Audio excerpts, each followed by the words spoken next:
Good morning students, welcome to our channel personal tutor. और मैं आपकी सोफिया मैम आपके लिए केमिस्ट्री की एक और नई वीडियो के साथ में। तो जैसे कि हम यहाँ पर आज पढ़ने वाले हैं organic chemistry unit number 4 BSc first year.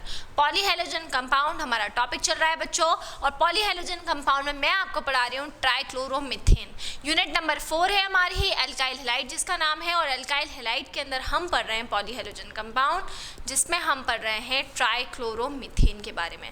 Last वाली वीडियो के अंदर मैंने आपको एक मेथड ऑफ प्रिपरेशन इसकी ऑलरेडी करवा दी है। अब यहाँ पर मैं इसकी एक और आपको मेथड ऑफ प्रिपरेशन करवाने वाली हूँ। सॉरी, मेथड ऑफ प्रिपरेशन क्या, केमिकल प्रॉपर्टीज़ में आपको करवाने वाली हूँ। तो इसकी दो मेथड ऑफ प्रिपरेशन हम लोग ऑलरेडी डिस्कस कर चुके हैं, from ethyl alcohol and from acetone. दोनों ही मेथड मैंने आपको डिटेल में बताई है। अब हम इसके स्ट्रक्चर्स के बारे में, इसकी प्रॉपर्टी के बारे में हम डिस्कस कर लेते हैं।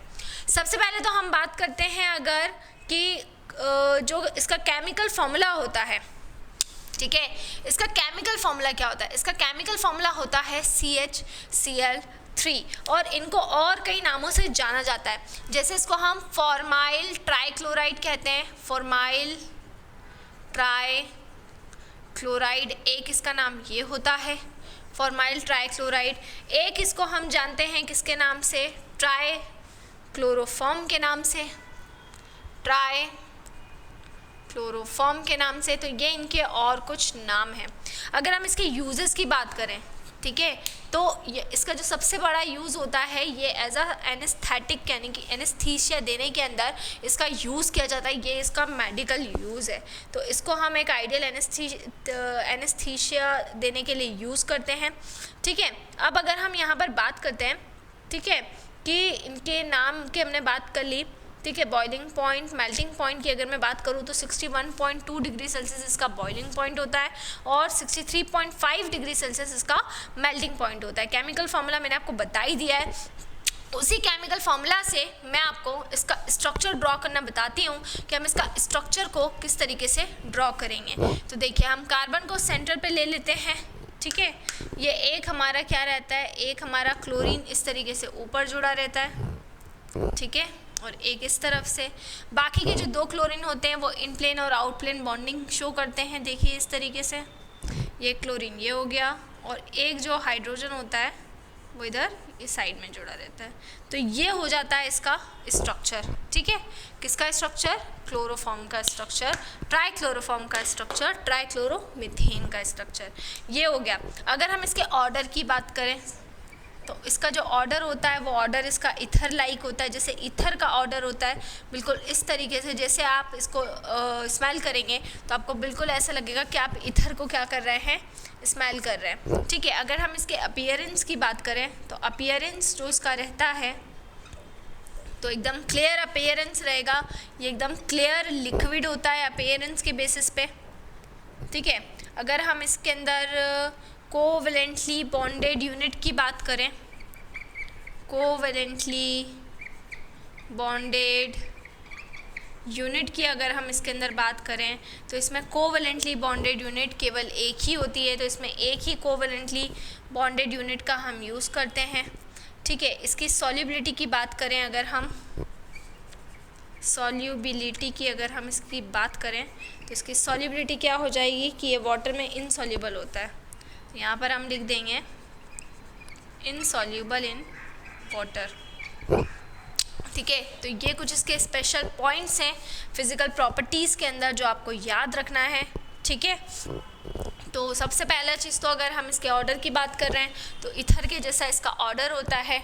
अपीयरेंस की बात कर रहे हैं तो एकदम क्लियर ये लिक्विड होता है। कोवैलेंटली बॉन्डेड होता है। कोवैलेंटली बॉन्डेड यूनिट की अगर हम बात करें तो एक ही यूनिट होती है। सॉल्युबिलिटी की बात करें तो ये वाटर के अंदर कैसा हो जाता है, वाटर के अंदर इनसॉल्युबल हो जाता है। तो ये सारे इसके कुछ फीचर्स हैं जो आपको याद करना रहेंगे, ठीक है। इसके बाद में अगर हम बात करते हैं इनकी केमिकल प्रॉपर्टीज़ की, तो बहुत सारी, इसकी केवल एक केमिकल प्रॉपर्टी नहीं है, इसकी बहुत सारी केमिकल प्रॉपर्टीज़ हैं जिनको हम पढ़ते हैं, डिस्कस करते हैं। तो इसमें मैं सबसे पहली जो प्रॉपर्टी है वो यहाँ पर आपको करवाने वाली हूँ कि सबसे पहले हम बात करते हैं इसके ऑक्सीडेशन की। तो हम बात कर लेते हैं इसके ऑक्सीडेशन की। सो क्या होता है जब क्लोरोफॉर्म ऑक्सीडेशन करता है?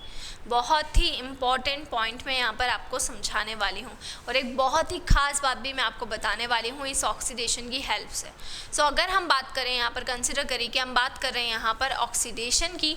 ऑक्सीडेशन मतलब ऑक्सीजन के साथ में रिएक्शन, है ना। तो ये हो जाता है हमारा क्लोरोफॉर्म और इसको हम ऑक्सीजन यानी कि O2 के साथ में इसकी रिएक्शन करवाते हैं, ठीक है। तो CH-Cl3 ये क्लोरोफॉर्म होता है, O2 हमारा क्या हो जाता है, O2 हमारा ऑक्सीजन हो जाता है। जब इन दोनों के आपस में हम रिएक्शन करवाते हैं, यानी क्लोरोफॉर्म हमने ले लिया है और ऑक्सीजन को हमने ले लिया है और दोनों के आपस में क्या करवा रहे हैं, दोनों के आपस में रिएक्शन करवा रहे हैं। तो क्लोरोफॉर्म और ऑक्सीजन जब ये दोनों आपस में रिएक्शन करेंगे तो क्या होता है, देखिए एक ऑक्सीजन यहाँ पर आकर क्या हो जाएगा, ज्वाइन हो जाएगा। जो सिंगल एक ऑक्सीजन है वो एक ऑक्सीजन हमारा वहाँ पर आकर क्या हो जाएगा, ज्वाइन हो जाएगा। तो वो बना लेगा हमारा 2COCl2। क्या बना देगा, 2COCl2 और इस गैस का नाम होगा फॉस्जीन गैस। फॉस्जीन गैस इसको हम कहते हैं। साथ में हमारा निकल जाएगा यहाँ पर से हाइड्रोक्लोरिक एसिड यानी कि HCl, है ना, ठीक है। तो HCl हमारा यहाँ पर निकल गया है। तो ये जो हमारी गैस बनी, देखिए, तो इस गैस को हम कह रहे हैं फॉस्जीन गैस।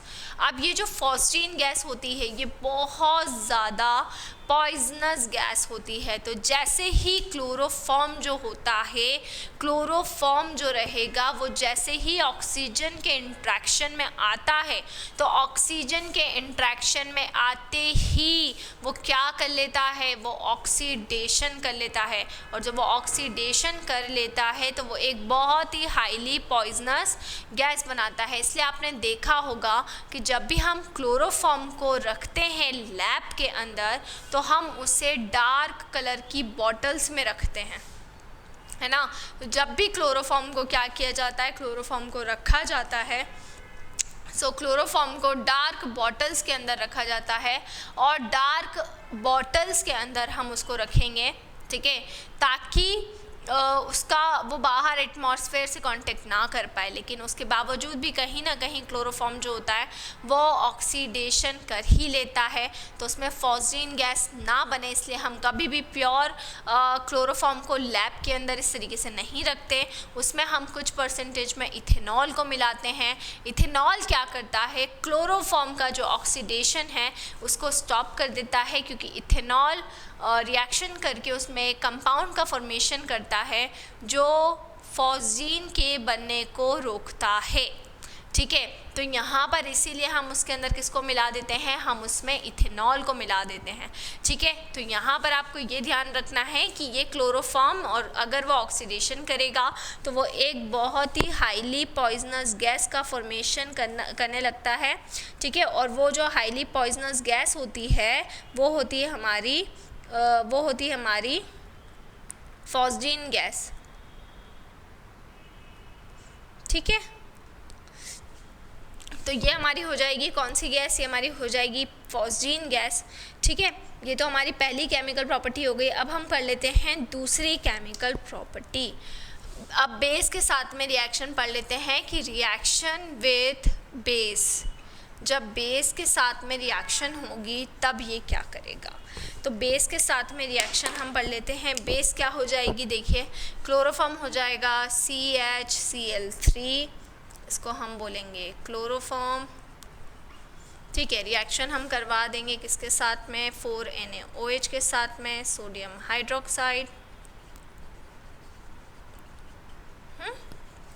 ठीक है। तो यहाँ पर आपका क्या बन जाएगा, देखिए, यहाँ पर एक हाइड्रोजन, देखिए ये वाली जो रिएक्शन है ना, ये वाली रिएक्शन बहुत इम्पॉर्टेंट रिएक्शन है क्लोरोफॉर्म की, है ना। और इसको मेनली केमिकल टेस्ट के अंदर भी यूज़ किया जाता है, तो ये आपको बहुत ही अच्छे से पढ़ना है। देखिए CHCl3 हमने लिया, ये क्या होता है, ये हमारा क्लोरोफॉर्म होता है। तो हमने CHCl3 को ले लिया, इसमें हम रिएक्शन किसके साथ में करवा रहे हैं, NaOH यानी कि 4 NaOH के साथ में हम यहाँ पर रिएक्शन करवा देंगे। सोडियम हाइड्रोक्साइड जिसको हम कहते हैं, तो 4 NaOH से ये जो हमारा क्लोरोफॉर्म है ये यहाँ पर रिएक्शन करता है। तो जब ये यहाँ पर रिएक्शन करेगा तो एक हाइड्रोजन आप ले लें, यहाँ से आप एक कार्बन ले लेंगे, ये वाला एक कार्बन आ जाएगा, देखिए है ना, यहाँ से 2 ऑक्सीजन और यहाँ से एक Na, तो ये बन गया आपका HCOONA, HCOONA बन गया ये आपका यहाँ पर, ठीक है। फिर हमारे पास में यहाँ पर देखिए 3 सोडियम बचे और 3 हमारे पास में क्लोरीन बचे हैं, तो डेफिनेटली यहाँ पे 3 NaCl निकल जाएगा। तो देखिए सोडियम तो पूरी तरीके से क्या हो गए हैं, पूरी तरीके से कम्प्लीटली अलग हो गए हैं, तो 3 NaCl हमारा बन चुका है। अब हमारे पास में बच क्या क्या रहा है, देखिए तो हमारे पास में 4 हाइड्रोजन में से यहाँ पर कितने हाइड्रोजन बच रहे हैं, 4 हाइड्रोजन में से यहाँ से मान लीजिए एक हाइड्रोजन गया, तो यहाँ पे हमारे 4 की 4 पूरे हाइड्रोजन बच रहे हैं। तो वो जो 4 हाइड्रोजन है ना, और ऑक्सीजन हमारे पास में 2 बच रहे हैं, तो 4 हाइड्रोजन और 2 ऑक्सीजन मिलके क्या बन जाएगा, 2H2O बना लेगा। वो क्या बना लेगा, 2H2O बना लेगा।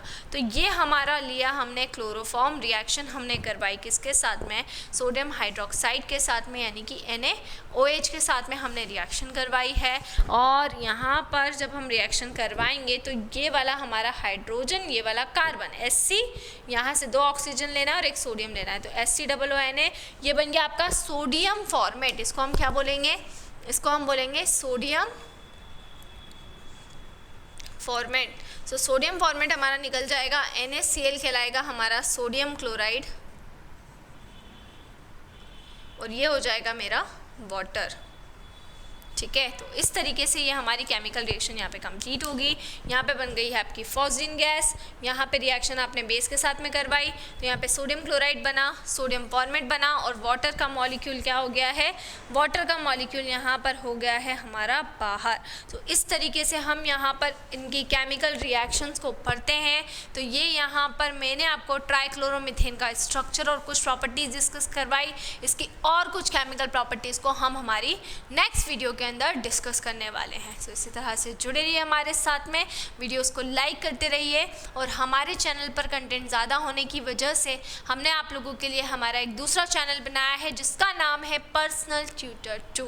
तो अब आपको हमारे वीडियो लेक्चर्स पर्सनल ट्यूटर 1 और पर्सनल ट्यूटर 2 दोनों पर अवेलेबल रहेंगे। सो आपको करना कुछ भी नहीं है, पर्सनल ट्यूटर 2 पर जाना है, उसे सब्सक्राइब करना है, उसे लाइक करना है, और उसे जितना ज़्यादा से ज़्यादा हो सके शेयर करना है। So thank you so much, thank you.